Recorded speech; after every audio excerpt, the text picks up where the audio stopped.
In 1945, when World War II ended, the world was divided into two superpowers, the Republic of Zirnitra and the United Kingdom of Arnack.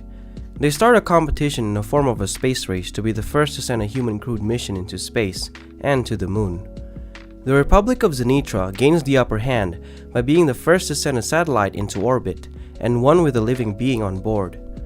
In response, the United Kingdom of Arnack announced that they would be starting a space program to be the first to send a human into space.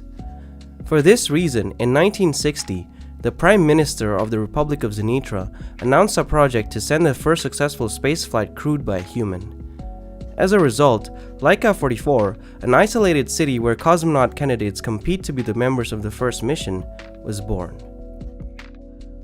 The Republic of Zirnitra wants to raise the stakes by broadcasting the launch of the first human crewed mission live.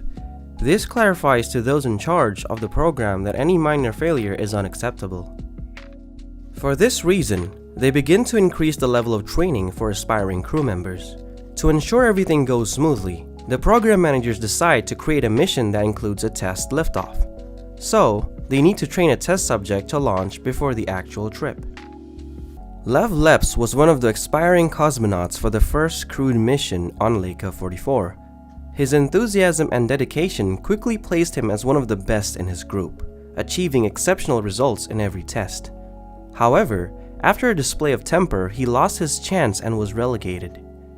Since he was one of the most suitable candidates in the program, he is tasked with supervising the mission's test subject 2 months before launch. However, this test subject won't be a human, but a vampire. Irina Luminesk, also known as N44, is a young vampire who came from Anival, a small village in Lelito. She submitted herself to be a test subject for the space missions in Laika 44, despite her strong dislike for humans. One of Lev's responsibilities will be to keep an eye on Irina, and for this, he's assigned to move to a south to be closer to her.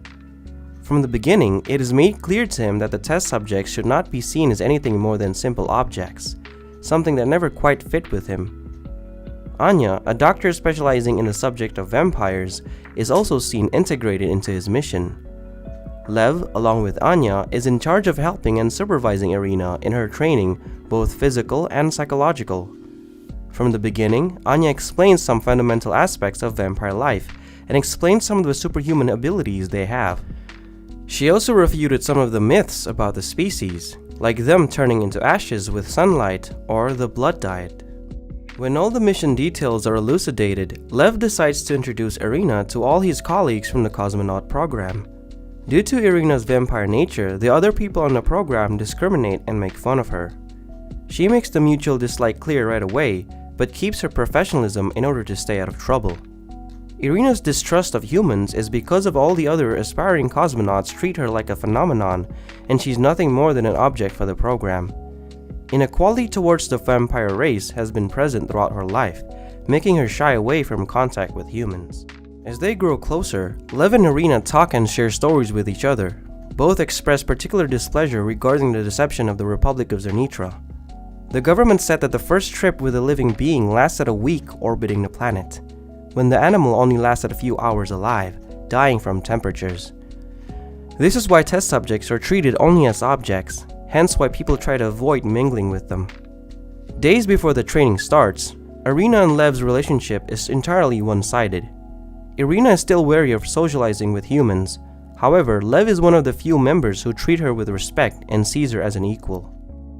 Irina is subjected to training like that of the cosmonauts. She must train physically and psychologically like all the applicants and even eat like them and undergo constant medical checkups. The exercises go from racing to enduring long periods in extreme temperatures and G-force. The training pushed her to her limits on more than one occasion, as the test manager constantly tries to break her, but she still remains strong and refuses to quit the program. The only test that seems to give Irina trouble is the landing exercises. Due to the technology of the time, the methods used to land were parachute jumps. But Irina doesn't feel like she can do it due to her fear of heights. The situation worsens once Lev forces her to do the exercise, which results in her failing, increasing her fear of the test. At the same time, Suspicions that the government and organization in charge of Leka 44 has been infiltrated by an agent begin to rise. Discussions also begin about Irina's fate once the test flight is over, many opting to finish her off. However, it's decided that the possibilities will be left open and that they'll take care of it in due time.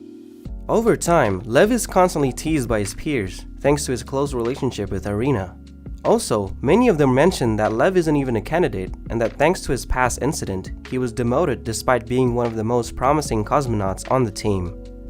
During the conversation, Lev reveals to his teammates that Irina has surpassed everyone in the group. Her only shortcoming is the landing test. Realizing that the program members continue to view Irina as inferior, Lev decides to help her as much as possible. He spends much of his time researching ways for her to overcome her fear of heights.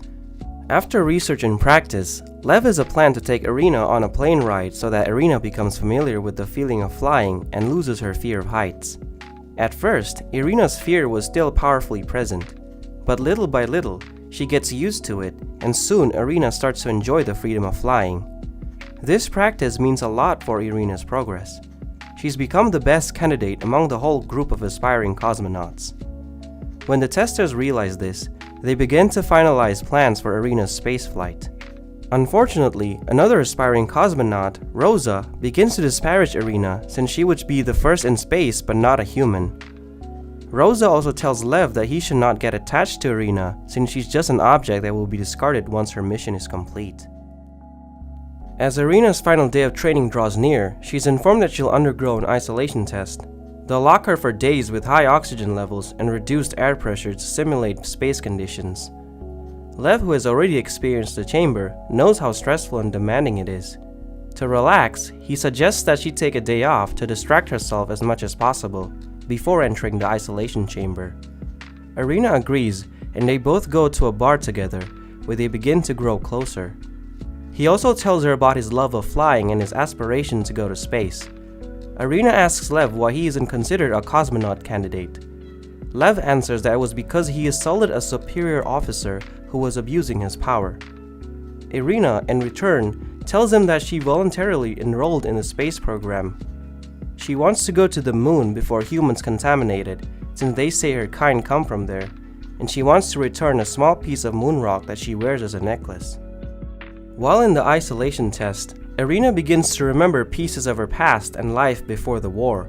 She remembers the humans attacking her village and family, initiating her hatred for the humans.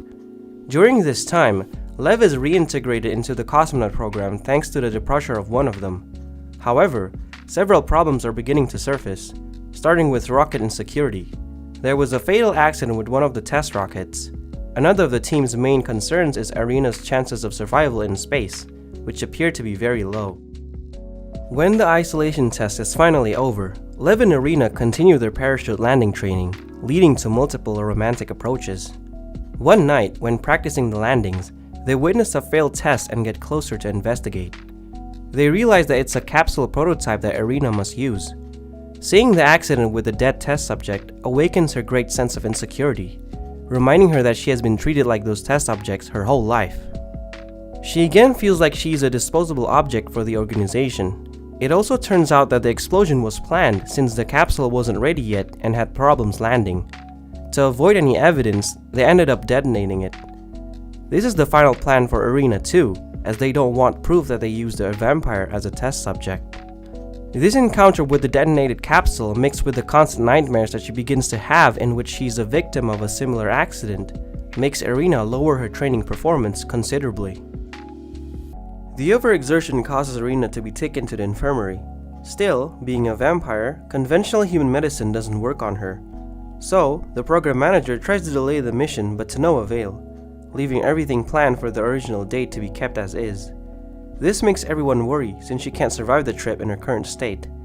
Remembering one of his conversations with Irina, Lev realizes that blood could help her return to her healthy self. But when offered, she refuses the blood, saying that she does not trust where it was sourced. Not wanting to see Irina get hurt, Lev suggests the idea of giving her some of his own blood to get her back in shape for training. Irina agrees and bites Lev's arm, fully recharging her and returning her to the way she was before the incident. When Irina returns to training, the centrifuge chamber begins to fail, putting Irina's life at risk once again. When Lev interferes with the machine, those in charge of that test decide to blame Irina for the incident and lock up Lev for insubordination after he defends her. However, hours before takeoff, Lev is released as it is discovered that the centrifugal chamber was sabotaged in an attempt to kill Irina. On the other hand, Irina is warned that if she lands outside the territory of the Republic of Zirnitra, the ship will explode.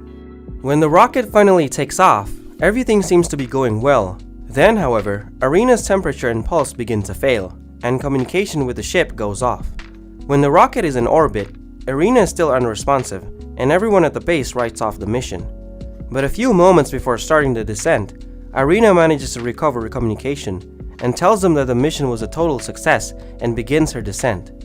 After a few moments of tension, the ship manages to land inside the territory, and Lev and a team go out to look for it.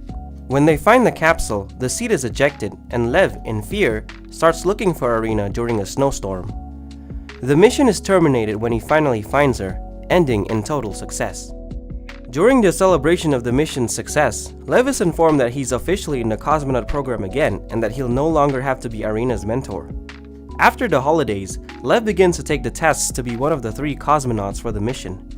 Meanwhile, after the United Kingdom of Arnack announces that they have successfully sent a chimpanzee into space, the Republic of Zirnitra begins to accelerate the processes of training and selecting cosmonauts for the mission.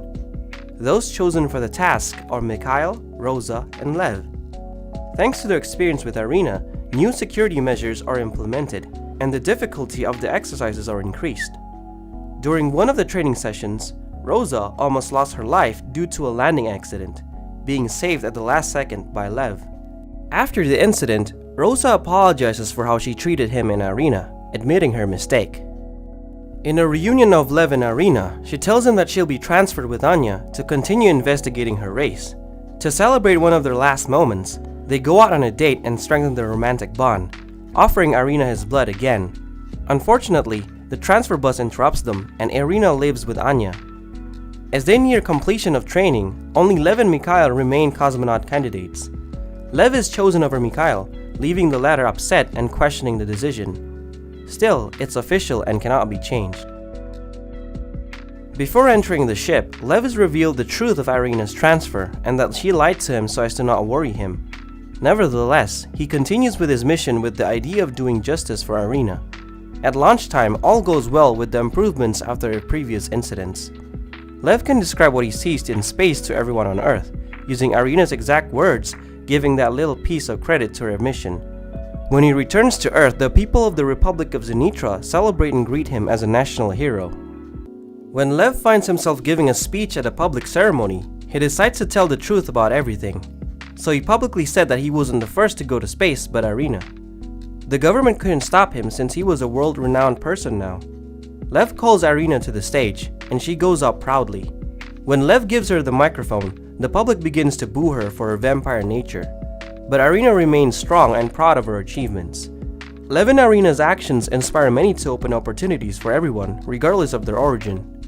In the end, Irina announces that this is just the beginning and that her next goal is to reach the moon alongside Lev.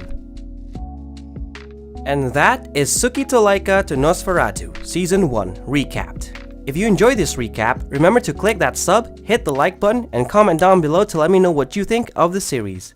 I'll see you in the next video.